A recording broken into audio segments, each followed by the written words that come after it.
பொதுவாகவே ஒரு ஹோமம்னு எடுத்துக்கிட்டோம் அப்படின்னா அதுக்கு நிறைய வழிமுறை, ஒரு ஹோமத்துக்கு ஏற்ற மாதிரி அந்த ஹோம குண்டம் அமைக்கிறதே ஒரு ட்ரையாங்கிள் ஷேப்பு, ஒரு ரவுண்ட் ஷேப்பு, ஸ்கொயர் ஷேப்பு, இது எல்லாத்துக்கும் ஒரு அர்த்தம் இருக்குது. ஒரு வீட்டுக்குள்ளே ஒரு பெண் சாபம் இருக்குது அப்படின்னா அந்த இடத்துல ஒரு முக்கோண வடிவில் ஒரு ஹோமகுண்டம் அமைச்சு அந்த குடும்பத்தை அதுலேருந்து மீட்டு வெளியில் எடுக்கிறது நல்லது. அப்படி பண்ணியிருக்காங்கனாலே அதெல்லாம் தாந்திரிக முறை. பண்ணியிருக்காங்க, அந்த மாதிரி செஞ்சுருக்காங்கனாலே நம்ம ஈஸியாக புரிஞ்சுக்கலாம், ஓ இந்த வீட்டுக்குள்ளே ஒரு பெண் சாபம் இருக்குது, அதை நிவர்த்தி பண்ணுறதுக்காக தான் அந்த ஹோமம் ஏற்படுத்தி பண்ணுறாங்கன்றதை நம்ம இங்கேருந்து பார்க்கும்போதே தெரியும்.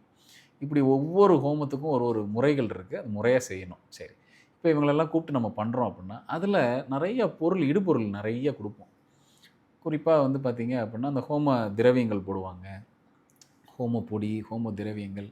குறிப்பாக இந்த சில பேர் பார்த்திங்கன்னா ஏதாவது ஒரு பழங்கள், சாப்பாடு, அதாவது சாதம், இதெல்லாம் அந்த தெய்வத்துக்கு வந்து உணவாக கொடுப்பாங்க. இதெல்லாம் கொடுத்ததுக்கப்புறம் நீங்கள் ஏதாவது ஒரு உடுப்பு, அதாவது ஒரு சேலையோ வேஷ்டியோ இதெல்லாம் அந்த ஹோமத்தில் கொடுத்தீங்க அப்படின்னா தான், சில பேர் சொல்லுவாங்க இல்லையா, நான் ஹோமத்தில் அந்த அக்னியில் வந்து சிவன் நடனம் ஆடுற மாதிரி இருந்தது, கணபதி ஜோதியில் நான் பார்த்தேன், எனக்கு என் கண்ணுக்கு அப்படி தெரிஞ்சதுன்றாங்க இல்லையா.